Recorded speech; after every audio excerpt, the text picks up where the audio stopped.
Dianne at Minerva, and today I'm going to share with you a sew along for this new look summer top, and it's pattern 6871. So we're going to be making today version E with the short sleeves, but as you can see there are different variations you can do on this pattern.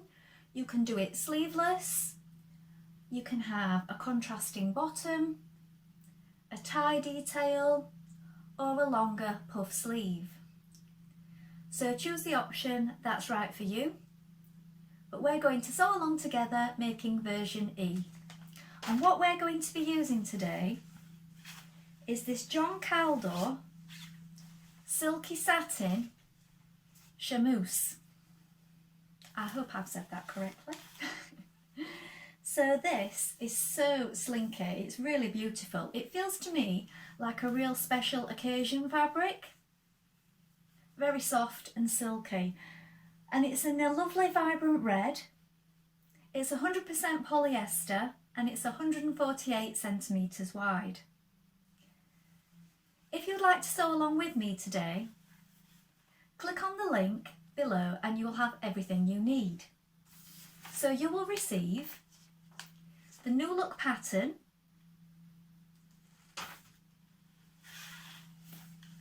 the John Kaldor fabric, a matching thread, some silky bias tape and some interfacing. So you'll have everything you need to get started. Now before we begin, why not take a look at the Minerva Craft Club? With the Minerva Craft Club you get 10% off all your orders for a whole year, so that's a really good deal, and that includes anything that you buy with us today. Also, why not create a free account? When you create a free account, you can connect with like-minded sewers from all over the world, share projects, ideas and inspiration. It's a really good place to share your sewing hobby, and it's all completely free. Now, before we begin, you want to take your fabric and wash and prepare it as you would normally. So if you normally wash and tumble dry, do that now. Don't skip this important step, as any shrinkage will occur now and not later after you've created your beautiful makes. Then, when you've prepped your fabric, you're going to take your pattern and locate the sizing on the back. Take a tape measure and measure your bust, waist and hips. Check that it's correct with the sizing on here for your size. Now don't just go on your standard dress size. And also, sizing can vary from pattern to pattern, so it's always best to measure yourself before beginning a new pattern. When you're happy with your sizing, we're ready to begin cutting our pattern pieces. So we're cutting for version E and we're going to go and do that now. So here are our pattern pieces. So this is the front for all versions. We're going to cut one on the fold. Here is your fold line. This here is your waistline. Make a note of the notches. Now, I'm making this particular top for my mum, so this one, I've cut it at a 16 here, and then I've come out towards the 18 and followed it down to a size 18. You might want to do the same if you find that you're smaller at the bust than at the hips. So it is okay to cut across sizes if you find that your measurements are a different size at the bust and the hips and the waist. Don't worry, you can cut across sizes like I've done here. Here is our back piece for all versions. Again, we're going to cut one on the fold. Here is your centre fold. Here is your waistline position. Make a note of the small circles and the notches. Here is your yoke back. This is your centre point and this is your grain line. Cut two of fabric and cut one of interfacing. Make a note of the notches and the small circles. This is your yoke front. This is your grain line Cut 2 of fabric, cut 1 of interfacing. Make a note of the notches and the small circles. This is your upper sleeve for version E.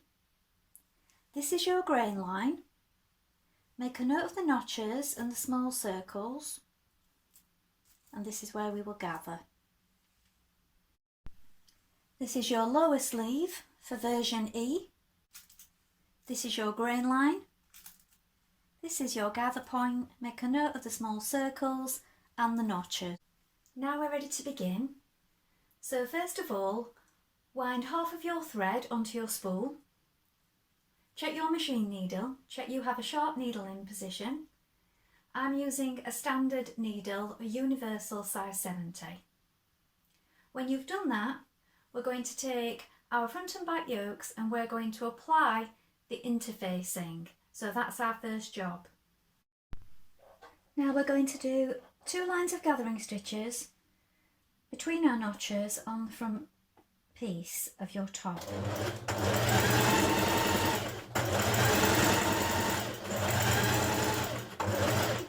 So just leave your thread loose and then a couple of millimetres away from it do another line.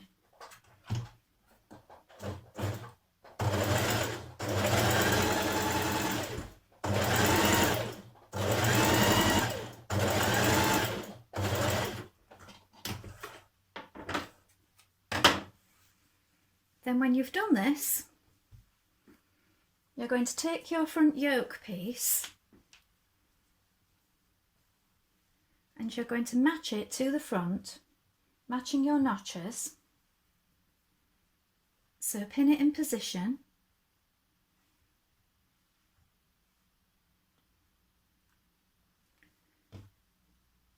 So if you match your notches first of all,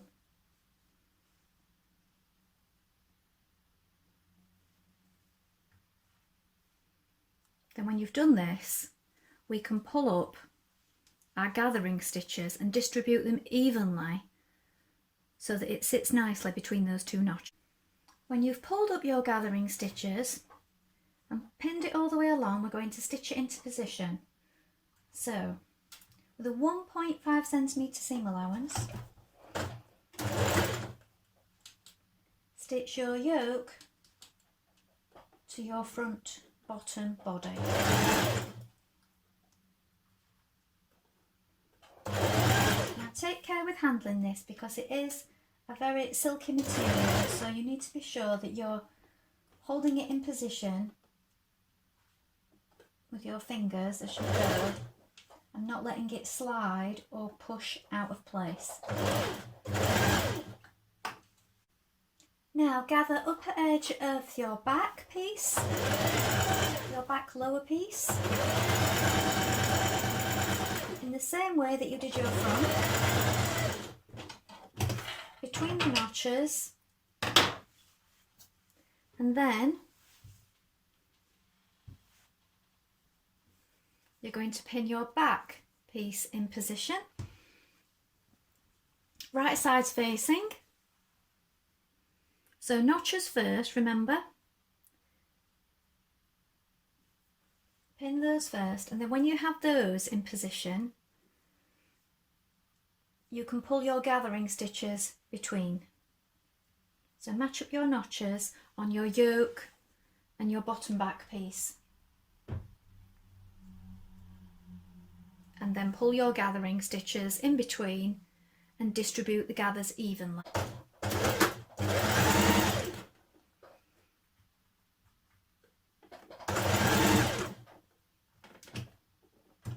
Stitch front and back together at shoulder seams, matching your notches. So match your notch at the shoulder.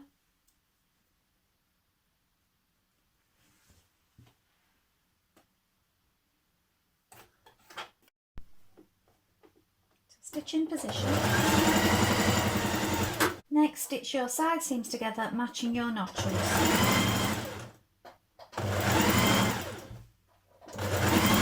I'm going to finish all seams after I have the fit correct. Stitch yoke facings together at shoulder seam, again matching notches. When you stitch your shoulder seams, you're going to press under to the wrong side 1.3 centimetres along the bottom edge. Now you're going to pin your yoke facings to your neck edge. So I find it's best if you find the centre point of each by folding it in half and notching it front and back, and do the same on your facing pieces. Then you're going to match your front. So here is my centre notch. Right sides together, pin it in position, and do the same at the back.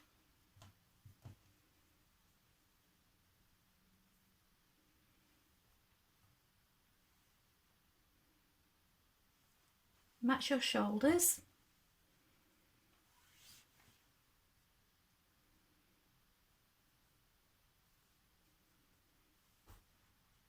And then when you've got those points lined up, pin it the whole way around. Stitch your neck and yoke into position, taking your pins out as you reach them. Be careful that your fabric is not sliding underneath.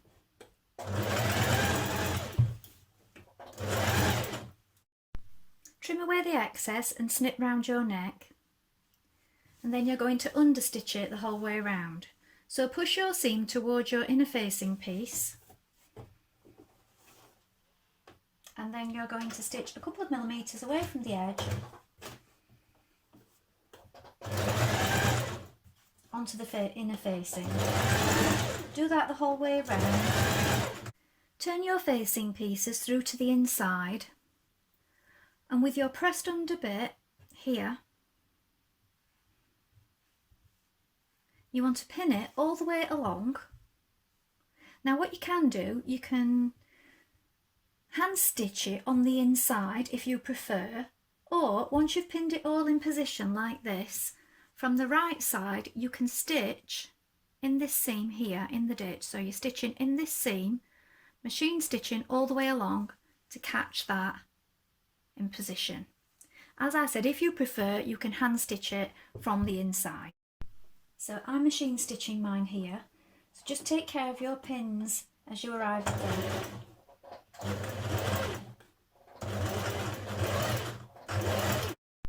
Now do the same with your back facing, pin that in position and stitch it. Machine baste your facings around your armhole together. Pin it first and make sure that your shoulders are all lying flat and even. Now you're going to hem your upper and lower sleeves. So you've got 3/8 of an inch here, or 1 centimetre allowed. So you turn it under a double fold and hem on all of your sleeve pieces. So it's just a tiny hem rolled under on each of your sleeve sections. When you've hemmed your sleeve pieces, you want to pin the upper sleeve onto the lower sleeve. So you've got wrong side of upper sleeve facing right side of lower sleeve. So they're layered like this. So pin them into position first, then you're going to stitch your line of ease stitching between the notches here. Matching your notches, pin your sleeve in position around your armhole, matching shoulder points and notches. Pull up your ease stitching, even it out, and now you're going to stitch that into position.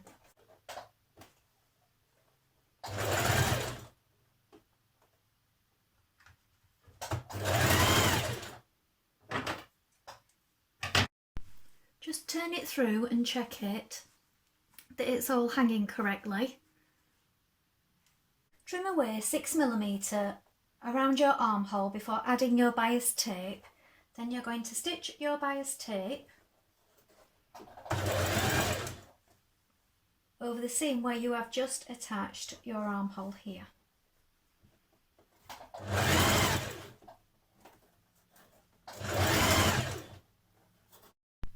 Now when the tape's turned under, you're top stitching it from the outside. making sure you're sealing in those raw edges from your sleeve.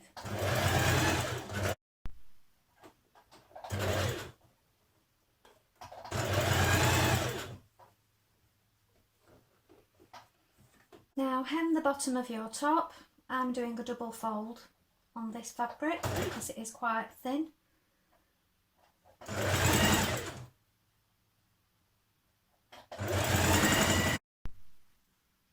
So here is the finished top, and I think it works really well with this fabric for the floatiness of the sleeves and the body of the top. It's a little big on my mannequin, as I said, it's in a bigger size, so it's a 16 up here, going out to an 18 further down.